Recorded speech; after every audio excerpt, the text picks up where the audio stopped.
문화는 병원 원무팀의 차가운 컴퓨터 모니터 앞에 앉아 있었어요. 화면에는 이번 달 카드 결제 내역이 빼곡하게 나열되어 있었죠. 마우스를 내리는 손가락이 미세하게 떨렸어요. 결제 예정 금액은 213만 원이었어요. 이건 평범한 직장인인 문화에게 결코 적은 돈이 아니었죠. 이 카드는 겉보기에는 남편 태욱 명의의 시댁 생활비 카드였어요. 하지만 그 실체는 기가 막혔죠.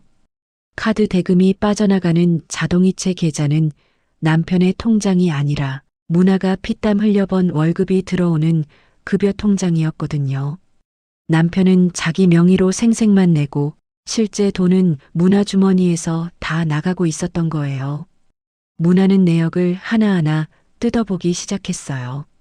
시어머니 개연의 영양제 값과 물리치료비, 시누이 소연이 딸을 보낸다던 영어 학원비, 그리고 지난주에 있었던 시댁 제사 음식 재료값까지 전부 문화의 돈이었죠.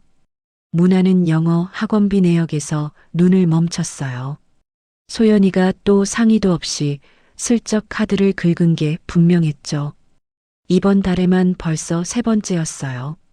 기가 차서 한숨을 내쉬는 찰나에 핸드폰이 요란하게 울려댔어요. 화면에는 시어머니라는 세 글자가 선명하게 떴죠. 네, 어머님. 문화 씨가 전화를 받자마자 개연의 칼칼한 목소리가 귓전을 때렸어요. 문화야, 너 이번 주말에 집 비우지 마라. 시댁 친척들 대여섯 집이 단체로 오기로 했으니까 준비 단단히 해놔. 아, 어머님. 갑자기 20명 가까이 되는 분들이 오신다고요? 무슨 일이라도 있으신가요? 무슨 일은 무슨 일이야. 그냥 얼굴 좀 보자고 모이는 거지. 아, 그리고 음식은 네가 알아서 잘 준비해라. 이번에 사돈 어른도 오신다고 하니까 며느리 체면 좀 살려야 하지 않겠니? 개연은 대답도 듣지 않고 전화를 뚝 끊어버렸어요. 사돈 어른이라는 말에 문화는 가슴이 철렁했죠. 시어머니는 항상 친정 식구들 앞에서는 문화를 극진히 대접하는 척하면서 뒤로는 온갖 자비를 다 시키는 이중적인 사람이었거든요. 20명 음식을 나 혼자서 다 하라고?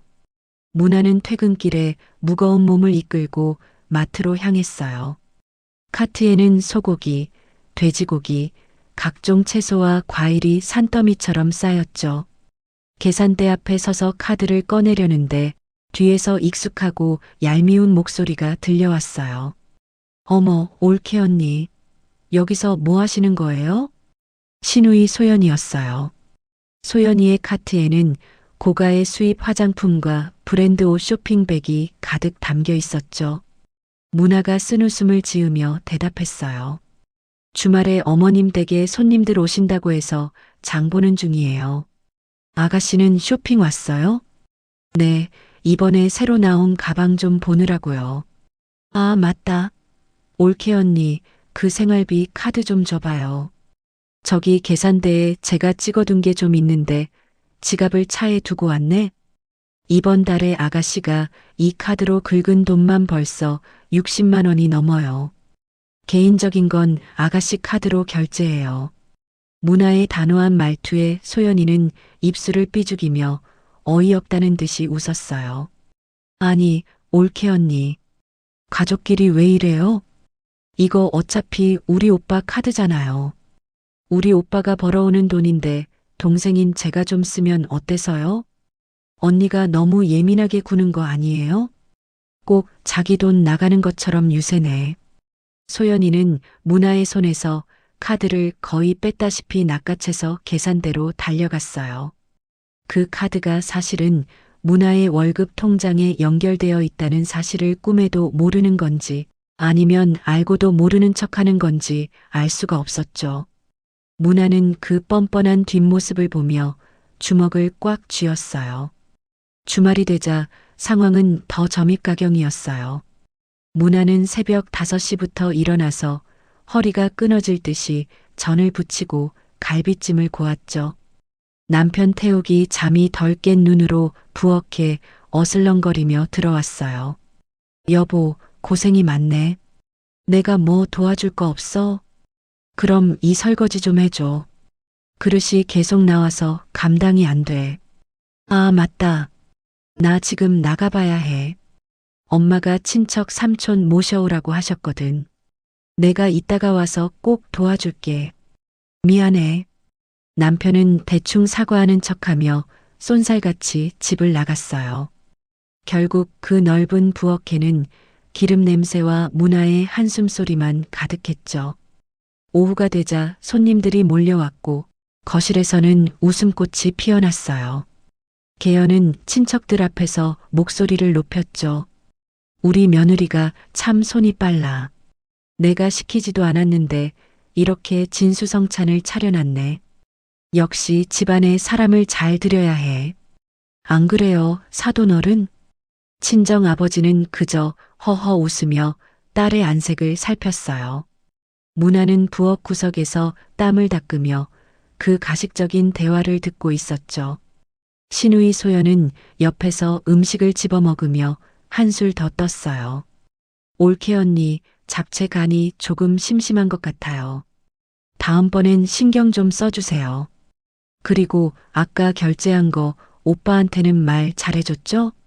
가족끼리 이런 건 당연한 거잖아요. 밤이 깊어 손님들이 다 돌아간 시간, 거실은 전쟁터 같았어요. 남편 태욱은 소파에 대자로 뻗어 코를 골고 있었고 시어머니는 방으로 쏙 들어가 버렸죠.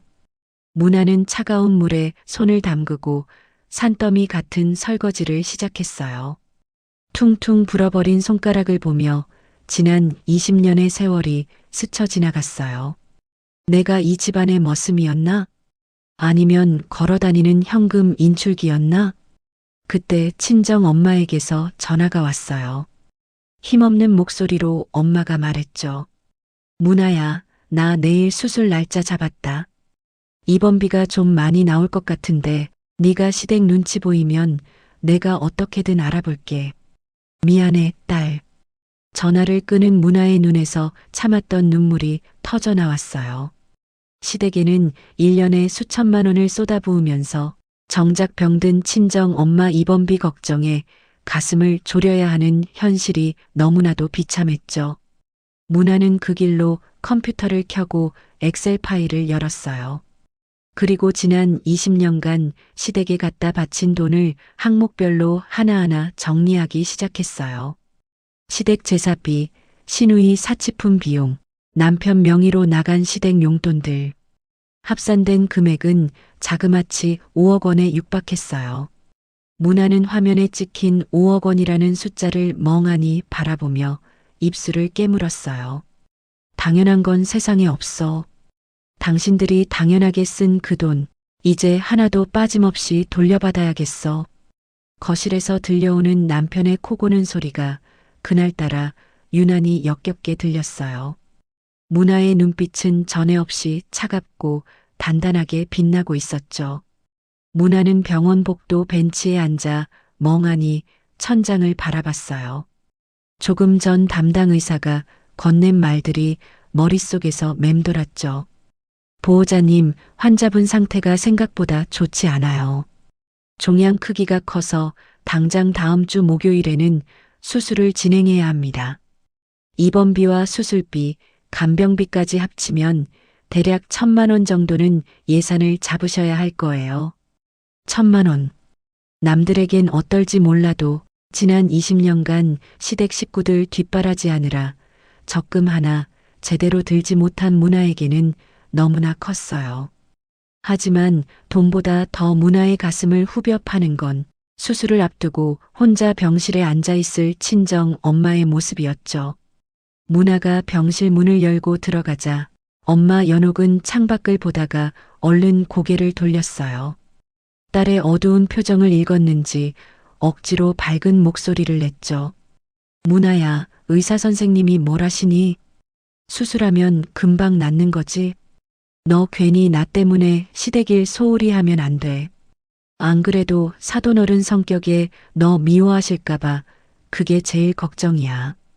엄마, 지금 자기 몸보다 내 시댁 걱정이 먼저예요? 다음 주 목요일에 수술 날짜 잡았으니까 아무 생각 말고 몸 관리만 해요. 내가 그날 연차 쓰고 병실 지킬게. 문화는 엄마의 마른 손을 꼭 쥐었어요. 하지만 그 결심은 집에 돌아오자마자 무참히 깨졌죠. 소파에 누워 과자를 먹으며 TV를 보던 남편은 소식을 듣자마자 눈살을 찌푸렸거든요. 뭐, 다음 주 목요일에 장모님 수술이라고? 야, 서문아, 너 제정신이야? 그날 큰 고모할머니 칠순 잔치 준비 시작하는 날이잖아.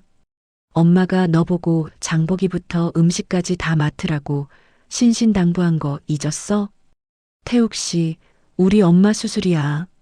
종양 떼어내는 수술이라고. 칠순 잔치가 아무리 중요해도 사람 목숨보다 중요해. 당신은 사위가 돼서 어떻게 그런 말을 해? 문화가 처음으로 목소리를 높이자 태욱은 오히려 리모컨을 바닥에 내동댕이 치며 소리를 질렀어요. 어디서 남편한테 눈을 부릅떠? 야, 병원은 의사가 고치는 거지 네가 고쳐? 병실엔 간병인 붙여주면 되잖아. 근데 우리 집 행사는 네가 안 오면 엄마가 독박을 써야 하는데 너 그 뒷감당 할 수 있어? 엄마 성격 몰라서 이래? 그때였어요. 마치 도청이라도 하고 있었던 것처럼 시어머니에게서 불호령 같은 전화가 걸려왔죠. 문아야, 너 태욱이한테 무슨 소리를 한 거냐? 사돈어른 수술한다고 집안 대사를 팽개치겠다고? 너 우리 집안에 시집 올 때 도리 다 하겠다고 약속한 거 벌써 까먹었어? 어머님, 저희 엄마예요.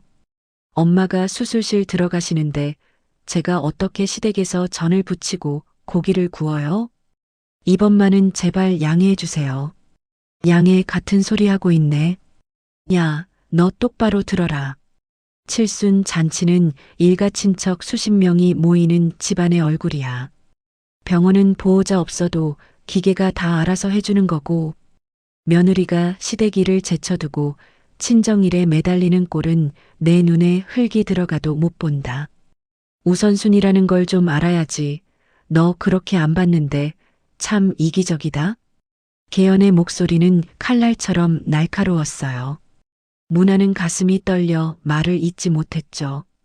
다음 날 직장에서 동료들이 걱정스레 물었지만 문화는 그저 쓴웃음만 지을 뿐이었어요. 지난 20년 동안 친정의 경조사는 늘 시댁의 사소한 심부름보다 뒷전이었거든요. 심지어 시누이 소연이는 한술 더 뜨는 문자를 보냈어요. 올케 언니, 목요일에 늦지 말고 오세요. 저 친구들이랑 골프 약속 있어서 못 가거든요. 엄마가 언니만 믿는다고 하니까 음식 좀 잘해주세요. 수술은 뭐 간병인이 더 잘 봐주겠죠. 효도는 돈으로 하는 거지 몸으로 하는 거 아니에요. 문화는 핸드폰을 책상 위로 던져버렸어요. 분노가 차올라 숨이 가빴죠. 하지만 현실은 냉혹했어요. 결국 문화는 20년 동안 쥐꼬리만큼 모아둔 자신의 비상금 적금을 해지했어요. 800만 원. 시댁 식구들 몰래 야근 수당이며 상여금을 조금씩 떼어 모은 문화의 유일한 숨구멍이었던 돈이었죠. 문화는 떨리는 손으로 엄마에게 전화를 걸었어요. 엄마, 수술비 800만 원 내가 입금할게. 걱정 마. 문화야. 너 이 큰 돈이 어디서 났어? 혹시 시댁에서 눈치 주는 거 아니니? 너 수술날 올 수 있는 거지? 문화 씨는 대답 대신 입술을 꽉 깨물었어요. 눈물이 뺨을 타고 흘러내렸죠. 엄마 미안해. 진짜 미안해. 나 그날 시댁 행사 때문에 못 갈 것 같아. 간병인 좋은 사람으로 붙여놨으니까. 아니다. 괜찮아, 딸. 엄마는 정말 괜찮아. 시댁 어른들 말씀 잘 듣고 너만 구박 안 당하면 그걸로 됐다. 엄마 걱정하지 마라. 전화를 끄는 문화는 화장실 칸막이 안에 들어가 소리 죽여 오열했어요.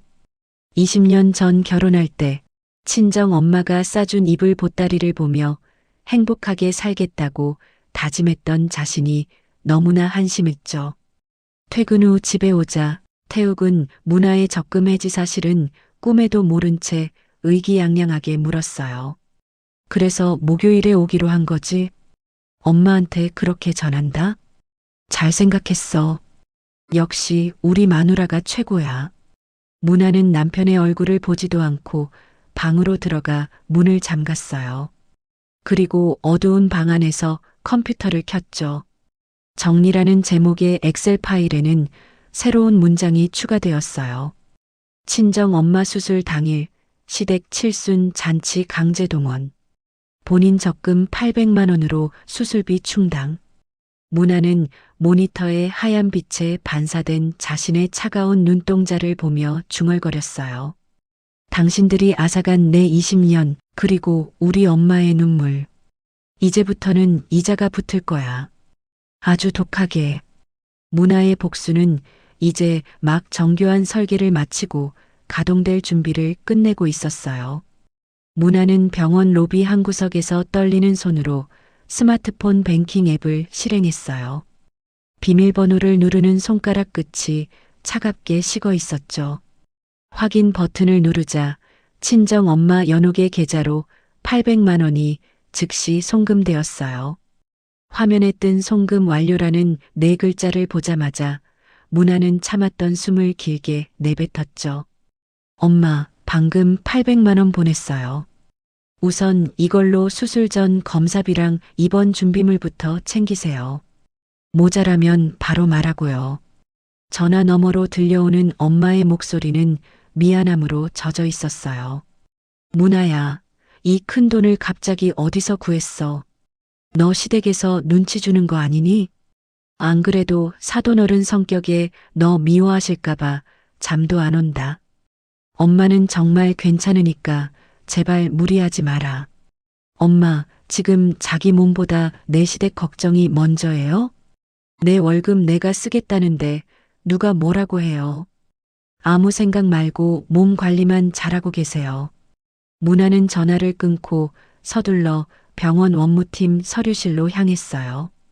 동료들의 눈을 피해 엄마의 수술 관련 서류를 하나하나 직접 챙기기 시작했죠. 입원 동의서부터 수술 동의서, 비급여 항목 안내문까지 꼼꼼히 살피는 문화의 눈빛은 그 어느 때보다 날카로웠어요. 간호사님, 이 비급여 항목들 합치면 수술비랑 입원비까지 총 얼마 정도 예상하면 될까요? 대략 800에서 900만 원 정도는 준비하셔야 할 것 같아요. 약값이나 추가 검사에 따라 1000만 원이 넘을 수도 있고요. 문화는 고개를 끄덕이며 메모장에 숫자를 적어 내려갔어요. 이미 적금을 해지해 800만 원을 마련했지만 앞으로 들어갈 비용을 생각하면 한푼이 아쉬운 상황이었죠. 그런데 집에 돌아오자마자 마주한 광경은 문화의 속을 뒤집어 놓기에 충분했어요. 남편 태욱은 소파에 비스듬히 누워 배를 긁으며 TV 드라마에 푹 빠져 있었거든요. 여보, 이거 엄마 수술비 견적서인데 한번 봐봐요. 생각보다 많이 나올 것 같아서. 문화가 서류를 내밀자 태욱은 귀찮다는 듯 손사래를 쳤어요. 아, 진짜. 지금 중요한 장면인데 왜 자꾸 말을 걸어? 수술비야 네가 알아서 잘 관리하겠지. 나한테 보여줘서 뭐해? 내가 의사도 아니고. 당신은 사위잖아요. 장모님이 수술하시는데 비용이 얼마나 드는지 우리가 어떻게 보태야 할지 같이 고민하는 게 당연한 거 아니에요? 고민은 무슨. 야, 너 병원 원무팀에서 일하잖아. 네가 혜택 받아서 깎아보든가 해봐. 그리고 우리 지금 고모 할머니 칠순 준비로 돈 나갈 때가 얼마나 많은데. 장모님 수술비까지 나한테 징징거려? 나 피곤해. 저리 좀 가. 태욱은 눈길 한 번 주지 않고 다시 TV로 시선을 돌렸어요. 문화는 서류를 꽉 움켜쥐고 방으로 들어왔죠. 책상 앞에 앉아 컴퓨터를 켠 문화의 눈에는 분노와 서글픔이 교차했어요. 그리고 다시 정리 엑셀 파일을 열었죠. 이번에는 지난달 카드 결제 내역을 이잡듯 뒤지기 시작했어요. 이게 뭐야? 내역을 살피던 문화의 눈이 커졌어요. 지난달 중순 평일 낮 시간에 백화점 명품관에서 98만 원이 결제된 내역이 있었거든요. 확인해 보니 구매자는 신우이 소연이었어요. 시댁 생활비 카드를 자기 지갑처럼 쓰며 명품 가방을 산 것이죠. 그뿐만이 아니었어요. 남편 태욱의 이름으로 결제된 골프장 이용료 35만 원, 고급 일식집 18만 원, 심지어 우리 집은 경차인데 주유비로만 60만 원이 찍혀 있었어요. 내 월급이 이 인간들한테 다 새나가고 있었어. 20년 동안 이렇게 당하고 살았다니. 문화는 엑셀에 비정상 지출이라는 새 시트를 만들고 내역을 입력해 나갔어요. 손가락이 미세하게 떨렸지만 머릿속은 차갑게 식어갔죠. 바로 그때 시어머니가 예고도 없이 방 안으로 들이닥쳤어요. 문화야, 너 친정에 800만 원 보냈다는 게 사실이냐? 문화는 깜짝 놀라 화면을 가렸지만 개연의 서슬 퍼런 눈빛은 이미 문화를 꿰뚫고 있었어요. 어머님, 어떻게 하셨어요? 태욱이한테 다 들었다. 너 미쳤니? 시집간 딸년이 친정에 그렇게 큰 돈을 덥석덥석 보내면 어떡해. 그 돈이 다 우리 아들이 벌어온 돈에서 나가는 거 아니냐? 어머님, 이건 제 월급이에요. 친정 엄마 수술비인데 딸로서 당연히 해야 할 도리잖아요. 도리는 무슨, 네 월급이 다 우리 집 살림 미천이지. 어디서 네 돈 내 돈을 따져? 결혼했으면 다 시댁 돈인 거야. 사돈어른 수술비는 다른 형제들 보고 내라고 해. 우리 집 살림 거덜낼 작정이야? 개연은 삿대질을 하며 소리를 지르다 문을 쾅 닫고 나갔어요. 문화는 그 자리에 얼어붙은 듯 서 있었죠. 내 돈을 내가 쓰는데도 죄인 취급을 받는 이 현실. 지난 20년간 친정일은 늘 시댁 행사의 엑스트라처럼 취급받아온 세월이 주마등처럼 지나갔어요. 문화는 결연한 표정으로 다시 마우스를 잡았어요. 그리고 주거래 은행 앱에 접속해 급여 수령 계좌를 시댁 식구들이 모르는 개인 계좌로 변경 신청했어요. 이어 생활비 카드의 자동이체 설정도 해지해버렸죠. 이제부터는 단 한 푼도 당신들 마음대로 못 써. 내가 번 돈, 내 엄마를 위해, 내 인생을 위해 쓸 거야. 그날 밤 남동생에게서 전화가 왔어요. 누나, 내일 수술인데 진짜 못 와? 엄마가 누나 안 오니까 표정이 너무 안 좋아 보여. 시댁 일이 엄마 수술보다 더 중요해? 누나 진짜 실망이다. 동생의 날 선 원망에 문화는 아무 말도 할 수 없었어요. 20년 동안 친정일에는 늘 죄송합니다를 달고 살았던 맏딸의 비애가 가슴을 찔렀죠. 전화를 끄는 문화는 창밖의 어두운 하늘을 보며 눈물을 닦았어요. 미안해, 엄마. 조금만 참아줘. 내가 이 지옥 같은 시댁 완전히 박살내고 갈게. 문화의 노트에는 이제 반격이라는 글자가 선명하게 적히기 시작했어요. 이제 폭풍 전야의 고요함이 시댁을 감싸고 있었죠. 시댁 행사가 끝나고 친척들이 예약된 대형 식당으로 우르르 몰려갔어요. 25명도 넘는 인원이 긴 테이블을 가득 채웠죠. 문화는 식당 구석자리에 앉아 말없이 미지근한 물만 들이켰어요.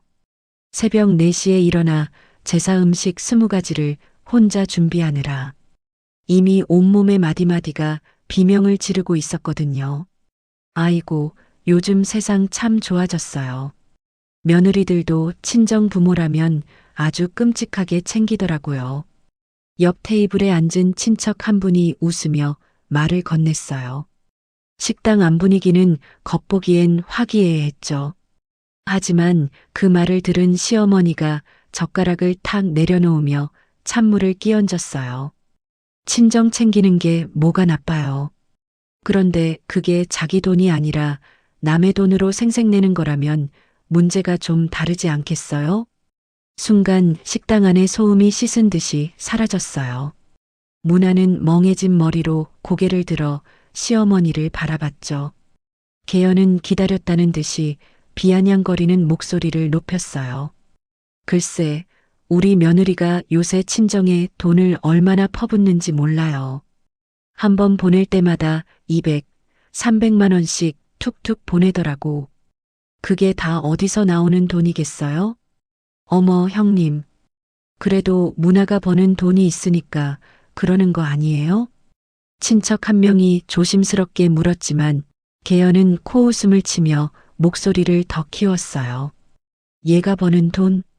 우리 아들 월급으로 이 집안이 굴러가는데 무슨 며느리 돈이 따로 있어요. 결혼하면 여자 월급은 다 집안 생활비고 가족 돈이지. 시집 온 사람이 제 본분은 잊고 시댁돈 빼돌려서 친정에 효도하는 게 제정신이냐고요. 문화는 귀가 먹먹해지고 심장이 터질 듯이 뛰기 시작했어요. 시어머니는 멈추지 않았죠. 오히려 시청자라도 있는 것처럼 연기를 하듯 주변을 둘러봤어요. 요즘 젊은 애들이 참 무서워요. 시댁에서 해주는 건 당연하게 여기면서 자기 주머니는 따로 차고 친정만 챙기니까요. 아주 영악하기 짝이 없지 뭐예요. 옆에 있던 시누이 소연이는 한술 더 떠서 생글생글 웃으며 맞장구를 쳤어요. 엄마 말이 맞아요. 올케 언니, 아까도 보니까 표정이 안 좋더라고요. 시댁일은 억지로 하면서 친정에 돈 보낼 생각만 하니까 그런 거 아니에요? 조카 학원비 낼 때는 그렇게 아까워하더니 자기 엄마 수술비는 몇백만 원씩 잘도 쏘더라고요. 문화는 소연이를 똑바로 노려봤어요. 하지만 소연이는 눈길조차 마주치지 않고 갈비찜을 입에 넣으며 비웃었죠. 남편 태욱은 이 모든 상황을 지켜보면서도 그저 고개를 숙이고 밥만 떠먹고 있었어요. 단 한마디의 변호도 중재도 없었죠. 문화야, 그게 정말이야? 정말 시댁 생활비 아껴서 친정에 보낸 거야? 호기심 가득한 친척의 질문에 문화는 입술을 꽉 깨물고 대답했어요. 사실이 아니에요. 제가 보낸 돈은 20년간 단 한 번도 남의 손 빌리지 않고 제가 직접 번 제 돈이에요. 네 돈? 네 월급이 이 집 생활비로 다 들어가는데 그게 어떻게 네 돈이야? 너 지금 친척들 앞에서 나랑 말싸움 하자는 거니? 개연이 소리를 지르자 식당 안의 모든 시선이 문화에게 꽂혔어요. 시어머니의 여동생인 정순이 갑자기 큰 소리로 비웃음을 터뜨렸죠. 아이고, 요즘 며느리들 참 무서워서 살겠나? 남편이 벌어다 주는 돈으로 친정 효도하며 위세 떨다니 우리 때는 상상도 못할 일이지. 정태욱, 자네는 마누라 교육을 어떻게 시킨 거야? 정순의 목소리는 식당 전체에 울려 퍼졌고 옆 테이블 손님들까지 수군거리기 시작했어요. 세상에, 저 며느리 얼굴 좀 봐. 뻔뻔하기도 하지. 시댁 돈으로 친정에 돈을 보내? 완전 도둑이나 다름없네. 문화는 숨이 턱 막혔어요. 20년 동안 가족이라 믿고 희생해온 모든 시간들이 이 가식적인 사람들의 말장난에 쓰레기처럼 버려지고 있었죠. 문화는 가방에서 미리 준비해온 서류 뭉치를 꺼내 테이블 중앙에 쾅 내려놓았어요. 프린트된 엑셀 파일이었죠. 어머님, 제가 번 돈이 가족 돈이라고 하셨죠? 그럼 이것 좀 보세요. 20년 동안 제가 이 집안 생활비와 경조사비로 쓴 내역입니다. 총액 5억 3,400만 원이네요. 갑작스러운 서류 뭉치에 친척들이 술렁거리기 시작했어요.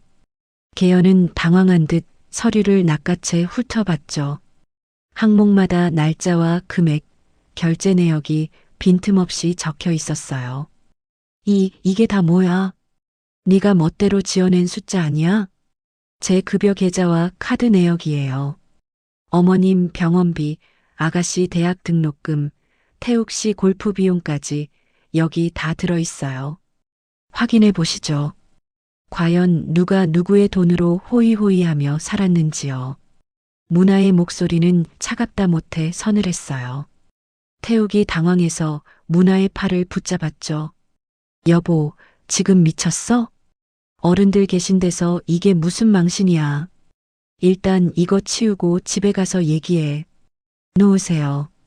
당신은 입 열 자격 없어요. 내 돈으로 골프 치고 술 마실 때는 좋았지? 내가 당신 엄마한테 이런 모욕을 당할 때 당신은 밥이 넘어가던가요? 문화는 남편의 손을 뿌리쳤어요. 태욱은 친척들의 눈치를 보며 얼굴이 불그락푸르락해졌죠. 너 지금 시어머니한테 대드는 거냐? 너 오늘 아주 끝을 보자는 거지? 개연이 떨리는 손으로 삿대질을 했어요. 문화는 자리에서 천천히 일어나 가방을 챙겼어요. 네, 끝을 보러 왔습니다. 20년간 저를 며느리가 아니라 무상으로 부려먹는 식모로 대하신 결과가 이겁니다. 친정 엄마 수술하시는 날에도 저를 불러다 전을 부치게 하시더니 이제는 친척들 앞에서 제 명예까지 짓밟으시네요. 그게 며느리의 도리야. 시집 왔으면 우리 집 귀신이 돼야지. 어디서 감히. 도리요? 사람을 사람으로 대접하지 않는 곳에 도리 같은 건 없습니다. 어머님은 오늘 돌아올 수 없는 강을 건너셨어요. 제가 낸 생활비로 배 불리던 시절은 오늘로 끝입니다. 문화는 충격에 빠진 친척들과 악을 쓰는 시어머니를 뒤로하고 식당 밖으로 걸어 나왔어요. 뒤에서 태욱이 소리를 지르며 따라오는 소리가 들렸지만 문화는 단 한 번도 돌아보지 않았죠. 차에 올라타 핸들을 꽉 잡자 그제야 온몸이 부들부들 떨렸어요. 분노와 해방감이 동시에 밀려왔죠. 백미러 속으로 멀어지는 식당 건물을 보며 문화는 입술을 깨물었어요. 집에 도착하자마자 문화는 방문을 걸어 잠그고 컴퓨터를 켰어요. 그리고 분리 계획이라는 새 파일을 생성했죠. 1. 생활비 카드 즉시 해지 및 분실 신고. 2. 급여 계좌 비밀번호 변경 및 보안 카드 재발급. 3. 시댁에 들어가는 모든 공과금 및 자동이체 해제. 4. 20년간 갈취당한 금액에 대한 반환 청구 소송 검토. 문화는 파일을 저장하며 차갑게 중얼거렸어요. 사과? 반성? 당신들한테 그런 건 기대 안 해요. 이제 내가 할 일은 당신들의 숨통 같은 돈줄을 하나하나 끊어놓는 것뿐이니까. 책상 위에 놓인 문화의 핸드폰은 남편과 시어머니, 시누이의 전화로 미친 듯이 진동하고 있었어요. 하지만 문화는 그 전화기를 서랍 깊숙이 던져버렸죠. 이제 진짜 전쟁이 시작된 거예요. 다음 날 아침 문화는 출근길 지하철 안에서 차분하게 은행 앱을 실행했어요. 그리고 망설임 없이 카드 정지 버튼을 눌렀죠. 화면에는 정말로 분실 혹은 도난 신고를 하시겠습니까? 라는 확인 문구가 떴어요. 문화는 한치의 망설임도 없이 확인 버튼을 눌렀죠. 정지되었습니다. 화면에 뜬 무미건조한 메시지를 보며 문화는 가슴 한구석이 뻥 뚫리는 기분을 느꼈어요. 이어 카드에 연동되어 있던 시댁의 각종 공과금과 통신비 자동이체도 전부 해지했어요. 이제 시댁과 관련된 모든 결제 통로는 완벽하게 차단된 것이죠. 어떤 설명도 하지 않을 거예요. 구구절절 설명하는 순간 그건 다시 구걸이 될 뿐이니까요. 문화는 핸드폰을 가방 깊숙이 넣고 병원 원무팀 업무에 집중했어요. 점심시간이 지나자마자 핸드폰이 미친 듯이 진동하기 시작했어요. 남편 태욱이었죠. 묻는 화면을 힐끗 보고는 조용히 뒤집어 놓았어요. 곧이어 문자가 폭포수처럼 쏟아졌어요. 여보, 지금 마트인데 카드가 안 돼. 한도 초과도 아닌데 왜 이래? 전화 좀 받아봐. 엄마가 지금 계산대 앞에서 기다리고 있단 말이야. 아, 서문아, 너 지금 일부러 이러는 거지? 엄마 망신당하는 거 보고 싶어서 그래. 문화는 문자를 확인만 할 뿐 단 한마디의 답장도 하지 않았어요. 침묵은 가장 강력한 무기가 될 테니까요. 오후 3시가 넘어가자 시어머니 개연의 전화가 빗발쳤고 이어 시누이 소연이까지 가세했어요. 문화는 그 모든 소음을 배경음악 삼아 퇴근 준비를 마쳤죠. 퇴근 후 문화가 제일 먼저 향한 곳은 시댁이 아닌 친정 엄마의 병실이었어요. 유리창 너머로 보이는 엄마 연옥은 침대에 기대앉아 조용히 책을 읽고 있었죠. 그 평온한 모습을 보며 문화는 다짐했어요. 엄마, 이제는 내가 엄마 곁을 지킬게요. 누구에게도 밀려나지 않게 내가 엄마 편이 되어줄게요. 문화가 병실 문을 열고 들어가자 연옥이 환하게 웃으며 반겨주었어요. 수술 경과가 좋아 내일이면 퇴원이 가능하다는 말에 문화는 비로소 안도의 한숨을 내쉬었죠. 시댁 식구들의 발광 섞인 연락들로 어지러웠던 마음이 비로소 차분하게 가라앉는 기분이었어요. 하지만 집에 도착하자마자 현실은 다시 지옥으로 변했어요. 현관문 앞에는 남편 태욱이 씩씩거리며 서 있었거든요. 너 제정신이야? 대체 무슨 짓을 한 거냐고. 카드를 왜 막아? 태욱의 고함에 문하는 신발을 천천히 벗으며 아주 차갑게 대답했어요. 내 명의로 된 통장에서 돈이 나가는 내 카드. 내가 정지시킨 게 무슨 문제라도 되나요? 내 카드라니. 그게 어떻게 내 카드야? 우리 집 생활비 카드잖아. 너 때문에 엄마가 대형마트 계산대에서 물건 다 내려놓고 빈손으로 나왔다고. 얼마나 망신을 당했는지 알아? 그럼 현금으로 계산하셨으면 됐겠네요. 지갑에 10,000원짜리 한 장 없으셨대요? 현금은 무슨 현금? 엄마가 현금이 어딨어. 내가 다박다박 카드 채워놓으니까 그거 믿고 사시는 분한테 지금 할 소리야? 문화는 거실 소파에 앉아 남편을 똑바로 응시했어요. 그 서늘한 눈빛에 태욱은 주춤했죠. 당신은 정말 몰랐어? 20년 동안 그 카드 대금이 전부 내 월급 통장에서 빠져나가고 있었다는 거 정말 단 한 번도 생각 안 해본 거야? 그거야. 가족끼리 내 돈이 어딨어. 내가 번 건 집 사고 차 사는데 보탰으니까 내 돈으로 생활비 쓰는 건 당연한 거 아니야? 당연한 건 없어요. 20년 동안 내 피 같은 돈 5억 원 넘게 써오면서 당신 가족들 나한테 고맙다는 말 한마디 한 적 있니? 오히려 당연한 권리인 양. 내 친정 엄마 수술비 800만 원에 벌벌 떨며 나를 도둑 취급했잖아. 태욱은 할 말이 없는지 입술을 달싹이다가 바닥에 놓인 문화의 노트를 발로 찼어요. 그래서 지금 복수하겠다는 거야? 당장 카드 풀어. 엄마 혈압 올라서 누워 계셔. 싫어요. 이제부터 시댁 생활비는 당신이 알아서 하세요. 내가 매달 정확하게 계산해서 공과금이랑 식비 내역 줄 테니까 딱 그만큼만 당신 월급에서 내요. 내 돈은 이제부터 단 한 푼도 당신들 생활비로 안 나가요. 다음 날에는 시누이 소연이가 집으로 들이닥쳤어요. 얼굴이 불그락푸르락해서는 다짜고짜 소리를 질렀죠. 올케 언니, 지금 장난해요? 우리의 학원비 결제일인데 카드가 안 긁히잖아요. 원장 선생님이 전화와서 얼마나 창피했는지 알아요? 아가씨 아이 학원비는 아가씨가 내야죠. 왜 당연하다는 듯 내 카드를 들먹여요? 무슨 소리예요? 지금까지 언니가 다 내줬으면서 오빠가 언니는 돈 쓸 데 없어서 괜찮다고 했단 말이에요. 문화는 서류한 뭉치를 소연의 앞에 던졌어요. 거기엔 지난 3년간 소연이 생활비 카드로 긁은 내역이 형광펜으로 칠해져 있었죠. 아가씨 개인적으로 쓴 돈만 3년 동안 1,200만 원이에요.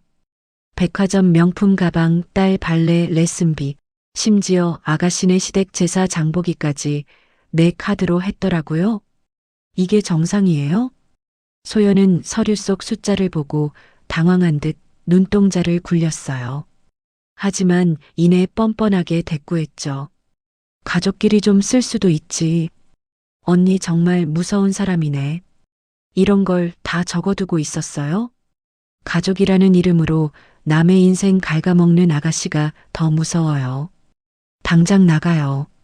그리고 앞으로 아가씨가 쓴 2,200만 원 어떻게 갚을지 생각해서 연락해요. 안 그러면 나 정식으로 고소할 거니까. 소연은 비명을 지르며 집을 뛰쳐나갔어요. 뒤이어 도착한 사람은 끝판왕, 시어머니였죠. 개연은 거실에 들어서자마자 소파를 발로 차며 광기 어린 눈으로 소리쳤어요. 서문아, 너 오늘 끝장을 보자. 감히 며느리 주제에 시어머니 카드를 막아? 내가 우리 집안을 다 뒤엎으려고 작정을 했구나. 어머님 정정하세요. 시어머니 카드가 아니라 며느리 돈으로 굴러가던 카드입니다. 20년 동안 공짜로 쓰셨으면 이제 유료로 전환하실 때도 됐잖아요. 뭐, 유료? 너 지금 나랑 장난해? 내가 이 집에 너를 들릴 때 얼마나 고생했는데. 감히 어디서 말대답이야. 개연이 손을 번쩍 들어 문화의 뺨을 때리려 했어요. 하지만 문화는 피하지 않고 눈을 부릅뜬 채 노려봤죠. 때리세요. 때리는 순간 이 집안에서 일어나는 모든 경제적 지원은 영원히 끝입니다. 그리고 저는 바로 경찰서로 갈 거예요. 어머님, 아들 인생 종치게 하고 싶으시면 마음대로 하세요. 개연의 손이 허공에서 바들바들 떨렸어요. 문화의 차가운 눈빛에 생전 처음 보는 공포를 느낀 것이죠. 개연은 씩씩거리며 독서를 내뱉고는 도망치듯 집을 나갔어요. 폭풍이 지나간 거실에 홀로 남은 문화는 조용히 의자에 앉았어요. 온몸에 긴장이 풀리며 떨림이 찾아왔지만 마음만은 그 어느 때보다 단단했어요. 그때 친정 남동생에게서 전화가 왔죠. 누나, 엄마 내일 퇴원하신대. 병원비랑 간병비 정산해야 하는데 누나가 좀 봐줄 수 있어? 응, 걱정 마. 내가 방금 600만 원 송금했어. 나머지 모자란 건 내가 퇴원시키면서 처리할게. 문화는 은행 앱의 이체 결과 화면을 내려다봤어요. 시댁의 사치와 허영을 위해 쓰이던 돈이 이제야 비로소 있어야 할 곳으로 흘러가고 있었죠. 이제부터는 내 인생, 그리고 우리 엄마가 1순위야. 당신들이 무너뜨린 20년, 내가 똑똑히 돌려받아 줄게. 문화의 목소리는 낮지만 강하게 거실을 울렸어요. 이제 진짜 전쟁의 서막이 올랐음을 알리는 신호탄이었죠. 생활비 카드를 정지한 지 고작 하루가 지났을 뿐인데 문화의 핸드폰은 비명이 터져 나올 듯 요란하게 울려댔어요. 새벽부터 시작된 진동은 멈출 기미가 보이지 않았죠. 오전 8시 정각 첫 신호탄을 쏘아 올린 건 역시나 시어머니였어요. 문화야, 너 카드 언제 풀 거냐? 나 지금 마트 가야 하는데 결제가 안 되잖니. 당장 풀어라. 문화는 전화를 받지 않고 조용히 화면만 응시했어요. 그러자 곧바로 신우이 소연이의 문자 폭탄이 이어졌죠. 언니, 지금 장난해요?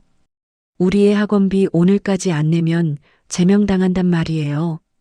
조카 교육 망치고 싶어서 이래요? 당장 카드 정지 풀어요. 점심시간이 되기 전까지 걸려온 전화만 무려 30통이 넘었어요.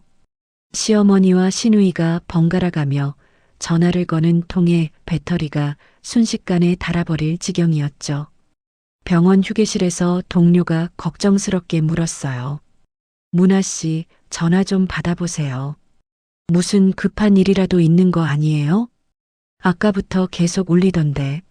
아니에요, 괜찮아요. 그냥 스팸 전화 같은 거예요. 문화는 핸드폰을 가방 깊숙한 곳에 쑤셔 넣었어요. 주머니 속에서 느껴지는 진동 소리만으로도 심장이 쿵쿵 내려앉고 속이 뒤집어질 것 같았거든요. 오후 2시가 되자 이번엔 남편이 회사 번호로 전화를 걸어왔어요. 더 이상 피할 수 없다는 생각에 문화는 전화를 받았죠. 여보, 너 지금 제정신이야? 엄마가 나한테까지 전화해서 난리야. 일을 못하겠다고, 일을. 그건 나한테 할 말이 아니라 본인 아들한테 돈 달라고 떼쓰는 어머님한테 하실 말씀 아닌가요? 아, 너 진짜 이럴래? 나 회사에서 망신당하는 거 안 보여? 옆자리 김대리가 다 듣고 비웃는단 말이야. 너 때문에 내 체면이 뭐가 돼? 체면요?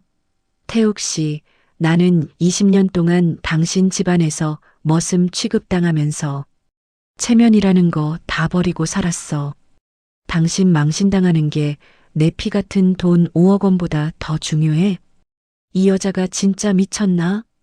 당장 카드 풀어. 안 그러면 나 진짜 가만 안 있어. 문화는 대답 대신 전화를 뚝 끊어버렸어요. 퇴근길에 확인한 핸드폰에는 부재중 전화 90통과 100통에 가까운 문자가 쌓여 있었죠. 돈 보내라, 카드 풀어라, 결제 안 된다는 요구만 가득할 뿐 문화의 안부나 마음을 묻는 따뜻한 말은 단 한마디도 없었어요. 우리의 20년이 고작 이 카드 한 장에 달려 있었던 거구나. 문화는 허탈한 웃음을 터뜨리며 집으로 향했어요. 현관문에 들어서기도 전에 시어머니가 서슬퍼런 눈으로 문화를 기다리고 있었죠. 서문아, 너 대체 무슨 속셈이야? 사람을 이렇게 피 말리게 할 거야? 개연은 문화가 집으로 들어가자마자 거실까지 쫓아들어와 삿대질을 시작했어요. 무슨 속셈이라니요? 제 돈 아까워서 제가 지키겠다는데 그게 무슨 큰 죄라도 되나요? 죄지. 며느리가 시댁 봉양하는 건 당연한 이치인데 어디서 돈 몇 푼 가지고 유세를 떨어? 너 때문에 우리 집 생활이 올스톱이야. 관리비에 가스비까지 다 연체되게 생겼다고. 문화는 가방에서 서류 한 장을 꺼내 시어머니 앞에 내밀었어요. 어머님, 제가 이번에 자동이체 내역을 싹 정리해 봤거든요. 그런데 참 기가 막히더라고요. 어머님 핸드폰 요금, 어머님 명의의 암보험료, 심지어 아가씨 사는 집 관리비까지 왜 제 급여 통장에서 나가고 있는 거죠? 제가 언제 동의했나요? 개연의 얼굴이 순간적으로 하얗게 질렸어요. 문화가 모를 줄 알고 슬쩍 태욱을 시켜 제 이름으로 걸어놓았던 것들이었거든요. 그건 가족이니까 다 같이 내는 거지. 내가 우리 집 며느리니까 당연히 네 이름으로 해둔 거 아니냐. 가족이라서 제 동의도 없이 제 인적사항 도용해서 자동이체 걸어놓으셨어요? 이거 명백한 범죄예요. 어머님, 매달 평균 180만 원씩 제 허락도 없이 쓰고 있었더라고요. 문화는 그 자리에서 은행 앱을 켜고 12개나 되는 자동이체 항목을 하나씩 해지하기 시작했어요. 개연이 비명을 지르며 핸드폰을 뺏으려 달려들었지만 문화는 차갑게 밀쳐냈죠. 손대지 마세요. 제 핸드폰이고 제 돈입니다. 이제 이 모든 요금은 어머님이랑 아가씨, 그리고 태욱 씨가 각자 알아서 내세요. 저는 오늘부로 이 집안의 단일원도 지원하지 않겠습니다. 그럼 우리 집 가스 끊기고 전화 끊기면 내가 책임질 거야? 내가 그러고도 사람이야? 사람 대접 안 해주신 건 어머님이죠. 친척들 앞에서 저를 도둑 취급하며 망신 주실 때 이미 저한테 어머님은 남보다 못한 사람 됐어요. 이제 나가주세요. 피곤하니까. 개연은 거실 바닥을 치며 통곡을 하기 시작했어요. 하지만 문화는 눈 하나 깜짝하지 않고 안방으로 들어가 문을 잠가버렸죠. 잠시 후 남편이 들이닥쳐 방문을 부술 듯이 두드렸어요. 서문아, 너 지금 우리 엄마한테 무슨 짓을 한 거야? 엄마가 울면서 쓰러지기 일보 직전이라고. 너 진짜 이혼하고 싶어서 환장했어? 문화는 천천히 문을 열고 남편을 똑바로 응시했어요. 이혼? 그거 아주 좋은 생각이네요. 당신 식구들한테 빨대 꽂혀서 5억이나 상납했으면 나 이제 해방될 자격 충분하지 않나요? 태욱은 예상치 못한 이혼이라는 단어에 당황한 듯 입을 벌리고 멍하니 서 있었어요. 문화는 차분하게 말을 이어갔죠. 당신네 집 일은 이제 당신네가 알아서 하세요. 나 이제부터는 내 인생 살 거예요. 20년 동안 잃어버린 서문화를 찾을 거라고요.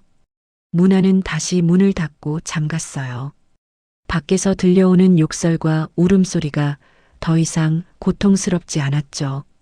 오히려 20년 만에 처음 느껴보는 지독하게 달콤한 자유였으니까요. 카드를 정지하고 일주일이 흐른 뒤 시댁 단체 채팅방에 불길한 공지 하나가 올라왔어요. 시어머니가 올린 글이었죠. 이번 주 토요일 오후 2시 친척 모임 있으니까 전원 집합해라. 큰댁 식구들부터 고모들까지 다 오기로 했다. 그 글이 올라오자마자 시누이 소연이가 기다렸다는 듯이 답장을 달았어요. 언니 메뉴는 갈비찜이랑 잡채 기본으로 아시죠? 이번엔 전 종류를 좀 더 늘려주세요. 저번에 고모가 언니 전이 맛있다고 칭찬하더라고요. 문화는 차갑게 식은 눈으로 채팅방을 내려다봤어요.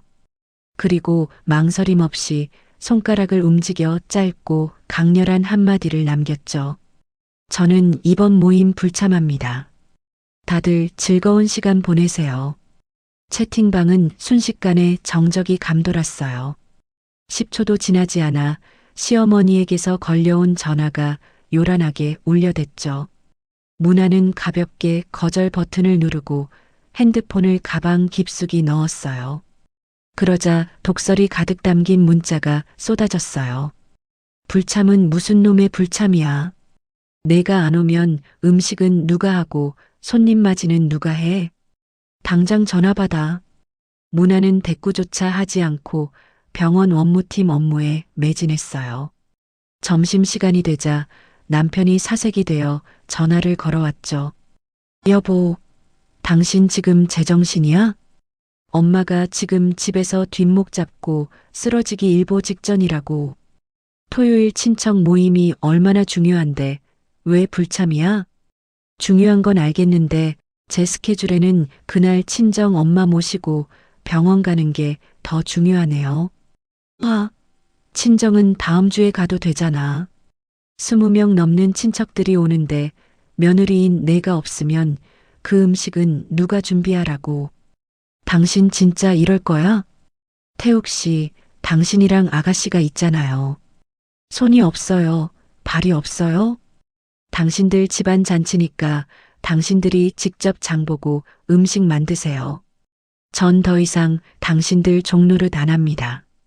문화는 태욱의 고함을 뒤로 한 채 전화를 끊어버렸어요. 금요일 저녁에는 시누이 소연이가 집까지 찾아와 문을 두드렸죠. 올케 언니, 내일 음식 준비 정말 안 하실 거예요? 장도 안 보러 갈 거냐고요? 네, 안 갑니다. 아가씨가 직접 마트 가서 고기 사고 채소 다듬으세요. 아니, 언니, 제가 요리를 할 줄 알아요. 뭘 알아요? 그동안은 다 언니가 알아서 했잖아요. 그동안은 내가 바보같이 호의를 베풀었던 거고, 이제는 정신 차리고 내 인생 찾겠다는 거예요. 아가씨도 이제 30 중반인데 자기 집안 음식 정도는 직접 할 줄 알아야죠? 소연이는 얼굴을 붉히며 발을 굴렀어요. 하지만 문화는 눈 하나 깜짝하지 않고 소연이를 문 밖으로 밀어냈죠. 토요일 당일 문화는 20년 만에 처음으로 시댁 행사가 아닌 친정 엄마 곁을 지켰어요. 퇴원한 엄마와 함께 만두를 빚고 도란도란 이야기를 나누는 시간은 그 무엇과도 바꿀 수 없는 평화였죠. 하지만 그 시각, 시댁은 그야말로 아수라장이었어요. 마트에서 장을 봐오긴 했지만 소연이는 갈비 핏물을 빼는 법조차 몰라 우왕좌왕했죠. 엄마, 갈비찜 양념은 어떻게 해요? 언니는 그냥 뚝딱 하더니 왜 나는 간이 하나도 안 맞아? 내가 어떻게 알아? 문화가 늘 알아서 갖다 바쳤지. 내가 요리하는 거 본 적 있니? 아휴, 이 화상아. 얼른 인터넷이라도 찾아봐. 개연이 짜증을 내며 소리를 질렀지만 상황은 나아지지 않았죠. 결국 소연이가 억지로 만든 음식들은 다 타버리거나 간이 안 맞아 도저히 먹을 수 없는 지경이 되었어요. 오후 2시 친척들이 하나둘 모여들기 시작했어요. 어머, 형님. 오늘은 며느리가 안 보이네요? 어디 아픈가요?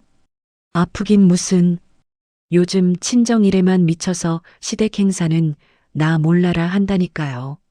며느리 하나 잘못 들여서 내가 이 고생이에요. 개연은 친척들 앞에서 문화 험담을 늘어놓았어요. 하지만 식사가 시작되자마자 분위기는 싸늘해졌죠. 아이고, 이전은 왜 이렇게 시커멓게 탔어? 갈비는 또 왜 이렇게 질기고 짠 거야? 형님, 평소 문화가 해주던 그 맛이 아니네요. 이거 소연이가 한 거예요? 어쩐지 도저히 못 먹겠네. 친척들의 노골적인 불평에 소연이는 얼굴을 숙였고 개연은 어쩔 줄 몰라 했어요. 그때 시어머니의 여동생인 정순이 젓가락을 탁 내려놓으며 한마디 했죠. 언니, 솔직히 말해봐요. 20년 동안 이 고된 일 다 문화 혼자 한 거, 여기 있는 사람들 다 알아요. 문화 없으니까 꼴이 이게 뭐예요? 그리고 나 들었어요. 문화가 이 집안에 5억 넘게 갖다 바쳤다면서요? 뭐, 5억? 정순아, 너 지금 무슨 소리를 하는 거야? 개연이 당황하며 소리를 질렀지만 다른 친척들도 웅성거리기 시작했어요. 맞아, 나도 들었어. 문화가 카드 내역이랑 다 정리해서 보여줬다며? 생활비에 조카 학원비까지 전부 문화 돈이었다고. 근데 언니는 어떻게 친척들 앞에서 문화를 도둑 취급할 수가 있어? 아니, 그게 아니라 며느리가 벌어오는 건 당연히 시댁 돈이지. 언니 세상이 바뀌었어. 제 돈 내고 제 몸 갈아서 시댁 챙긴 며느리한테 고맙다는 말은 못할 망정. 그렇게 모욕을 주니까 애가 정이 떨어져서 안 오는 거 아니야. 오늘 이 음식 꼬락서니 보니까 문화가 그동안 얼마나 고생했는지 훤히 보이네. 친척들은 더 이상 젓가락을 들지 않았어요. 하나둘씩 자리에서 일어나며 혀를 찼죠. 나갈란다. 음식도 맛없고 분위기도 흉흉해서 못 있겠네. 언니, 며느리한테 사과부터 하세요. 이러다 문화 이혼이라도 하면 이 집구석 누가 챙길 거야? 친척들이 썰물처럼 빠져나가고 엉망진창이 된 거실에는 개연과 태욱, 소연이만 남았어요. 개연은 분을 참지 못하고 소리를 질렀죠. 이게 다 서문아 그년 때문이야. 일부러 나 망신 주려고 이 사단을 만든 거라고. 하지만 태욱은 아무 대답도 하지 못했어요. 비로소 문화의 빈자리가 얼마나 거대했는지, 그리고 자신들이 누려온 평화가 누구의 피땀이었는지 뼛속 깊이 느끼기 시작한 거죠. 저녁 늦게 문화가 집으로 돌아왔어요. 태욱이 현관에서 넋이 나간 표정으로 물었죠. 오늘 친척들 전부 화내면서 갔어. 당신 때문에 우리 집안 꼴이 우스워졌다고. 당신들 집안이 우스워진 건 내 부재 때문이 아니라 당신들의 무능함과 뻔뻔함 때문이에요. 이제 겨우 시작인데 벌써 지치면 어떡해? 문화는 비웃음을 날리며 방으로 들어가 문을 잠갔어요. 그리고 컴퓨터를 켜서 관계 정리라는 파일을 열었죠. 시댁 행사 지원 철회 및 차단 마이너스 완료. 다음 단계 남편 정태욱과의 경제적 법적 관계 청산. 문화는 모니터를 보며 나지막이 속삭였어요. 당신들이 당연하게 여겼던 그 자리, 이제 다시는 돌아가지 않아. 이제 당신들이 내 발밑에서 빌 차례야. 문화의 눈빛은 그 어느 때보다 차갑고 단단하게 빛나고 있었어요. 복수는 이제 절정을 향해 달려가고 있었죠. 친정 엄마 연옥의 수술 후 경과를 확인하는 정밀 검사 날이 다가왔어요. 혹시 모를 합병증이나 전이 여부를 확인해야 하는 중요한 날이었죠. 문화는 퇴근 후 시댁이나 본가가 아닌 곧장 친정 엄마가 계신 병원으로 향했어요. 차 트렁크에는 며칠 전 미리 챙겨둔 짐들이 가득했죠. 이불과 베개, 세면도구, 그리고 갈아입을 옷가지들까지요. 문화는 결연한 표정으로 원무팀 데스크 앞에 섰어요. 본인이 일하는 병원이기에 동료들이 의아한 눈으로 쳐다봤지만 상관없었죠. 보호자 상주 신청하러 왔습니다. 문화는 서류에 보호자 관계란에 딸 서문아라고 꾹꾹 눌러 적었어요. 병실로 들어서자 침대에 앉아 창밖을 보던 연옥이 깜짝 놀라며 물었죠. 문아야, 이 짐들은 다 뭐니? 오늘 자고 가려고? 엄마, 자고 가는 게 아니라 퇴원하실 때까지 옆에서 지킬 거예요. 이번엔 누구 눈치 안 보고 제대로요. 연옥의 눈시울이 순식간에 붉어졌어요. 문화는 엄마의 주름진 손을 꽉 잡으며 가슴속에 맺혔던 말을 꺼냈죠. 엄마, 정말 미안해요. 수술하던 날 혼자 두게 해서, 무서운 수술실 앞에 혼자 기다리게 해서 정말 미안해요. 아니다, 문화야. 엄마는 다 이해해. 내가 오죽했겠니?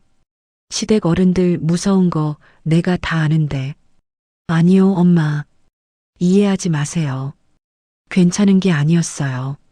지난 20년 동안 나는 엄마를 항상 시댁 뒷전으로 밀어뒀어요. 효도는 돈으로 하는 거라며 내 마음 편하자고 스스로를 속였던 거예요. 문화는 엄마의 무릎에 얼굴을 묻고 엉엉 울음을 터뜨렸어요. 연옥은 아무 말 없이 딸의 떨리는 등을 토닥여 주었죠. 그동안 며느리라는 이름의 쇠사슬에 묶여 숨죽여 살았던 딸의 고통이 오롯이 전해졌거든요. 이제 와줬으니 됐다. 엄마는 그거면 충분해. 고맙다, 내 딸 문아야. 두 사람은 한참을 서로 부둥켜 안고 울었어요. 그동안의 원망과 미안함이 눈물에 씻겨 내려가는 기분이었죠. 하지만 평화도 잠시, 밤 9시가 넘자 어김없이 남편 태욱의 전화가 걸려왔어요. 여보, 지금 어디야? 퇴근한 지가 언젠데 왜 집에 안 와? 저녁도 안 차려놓고 뭐 하는 거야? 저 병원이에요. 엄마 보호자로 상주하기로 했으니까 당분간 집에 안 가요. 뭐? 보호자? 야, 간병인 붙여줬잖아. 지금 이게 제정신으로 할 짓이야? 내일 우리 집 제사 준비는 어떡하고. 당장 짐 싸서 튀어와. 문화는 병실 밖 복도로 나와 창밖의 어두운 풍경을 보며 아주 차분하게 대답했어요. 안 가요. 이제부터 당신 부모는 당신이 챙기고 내 엄마는 내가 챙겨요. 각자 도생하자고요. 너 지금 진짜 이혼이라도 하자는 거야? 고작 장모님 수술한 거 가지고 유세 떨지 마. 유세가 아니라 선택이에요. 내 인생의 우선순위를 이제야 바로잡는 것뿐이니까 존중하세요. 아니, 존중하지 않아도 상관없어. 난 안 가니까. 문화는 말을 끝내자마자 전화를 끊고 배터리를 분리해버렸어요. 다음 날 아침 시어머니가 병원 복도까지 쳐들어왔죠. 서문아, 너 당장 짐 싸서 나와. 며느리가 집을 비우니 집구석이 돼지우리야. 제사 준비는커녕 물 한 잔 떠다 줄 사람이 없단 말이다. 어머님, 여기 병원이에요. 환자들 있으니까 소란 피우지 말고 나가세요. 조용히 하게 생겼니? 내가 카드를 막아놓으니. 가스비가 연체돼서 가스가 끊기게 생겼어. 당장 카드 풀고 집에 가서 무릎 꿇고 빌어. 문화는 개연의 팔을 뿌리치며 싸늘하게 웃었어요. 카드는 영원히 안 풀 거예요. 그리고 사과요? 사과는 제가 아니라 어머님이 하셔야죠. 20년 동안 제 돈 5억 원 넘게 쓰면서 고맙다는 말 한마디 없이 저를 식모 취급하신 거요. 이 버릇 없는 것이 진짜. 개연이 손을 번쩍 들었지만 그 순간 원무팀 보안 요원들이 달려와 개연을 제지했어요. 고객님, 여기서 폭행이나 소란을 피우시면 강제 퇴거 조치합니다. 개연은 분에 못 이겨 발을 동동 구르며 독서를 내뱉고는 도망치듯 사라졌어요. 문화는 그 뒷모습을 보며 이제야 진정한 승리를 예감했죠. 일주일 후 시댁의 가장 큰 제삿날이었어요. 남편 태욱은 수십 번 전화를 걸어 애걸복걸했죠. 제발 와서 음식만이라도 해달라고요. 하지만 문화는 병실에서 엄마와 함께 과일을 깎으며 단호하게 거절했어요. 결국 제사 당일 시댁은 그야말로 난장판이 되었어요. 시누이 소연이가 억지로 준비한 음식은 제상에 올리기 민망할 정도로 엉망이었고 친척들이 도착하자마자 불만이 터져나왔죠. 형님, 오늘 문화는 왜 또 안 보여요? 제사인데 며느리가 안 오다니 이게 무슨 법도예요? 개연이 또다시 문화 욕을 늘어놓으려 하자 참다 못한 시숙모 정순이 팩트를 꽂아버렸어요. 언니, 그만 좀 하세요. 우리가 바보인 줄 알아요? 지난번 모임 때 언니가 문화한테 했던 모욕, 친척들 다 알아요. 자기 돈으로 20년 동안 시댁 먹여 살린 며느리한테 도둑년이라고 소리쳤다면서요? 그건 오해야. 며느리 돈이 시댁 돈이지. 무슨 조선시대 같은 소리를 하고 계세요. 문화가 정리한 내역 보니까 어마어마하더라고요.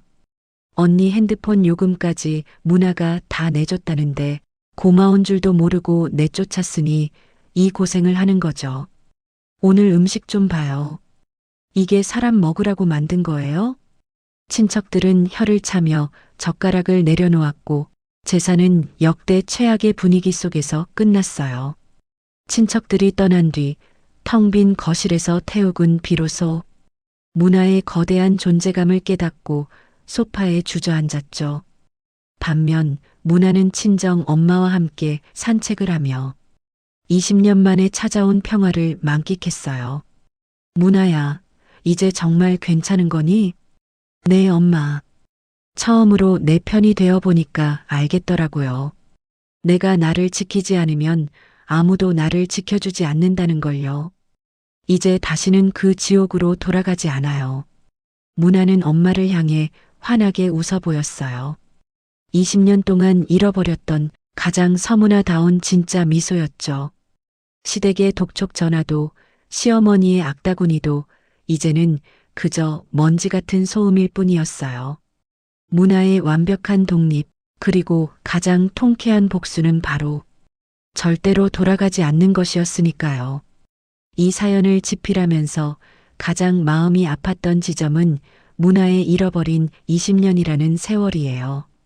우리 사회에서 며느리라는 이름으로 행해지는 헌신이 당연한 의무로 치부될 때 한 개인의 삶이 얼마나 처참하게 지워질 수 있는지를 보여주고 싶었어요.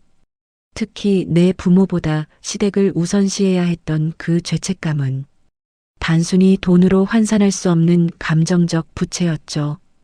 결국 이 대본이 주는 가장 큰 교훈은 자신을 지키지 않는 선의는 권리인 줄 아는 괴물을 만든다는 사실이에요. 문화가 파일을 정리하며 20년의 세월을 숫자로 마주했을 때 느꼈을 허무함은 역설적으로 반격을 시작할 수 있는 가장 강력한 무기가 되었어요. 참는 것이 미덕인 시대는 끝났어요. 진정한 효도와 도리는 나 자신을 먼저 존중할 때 비로소 가치를 지녀요.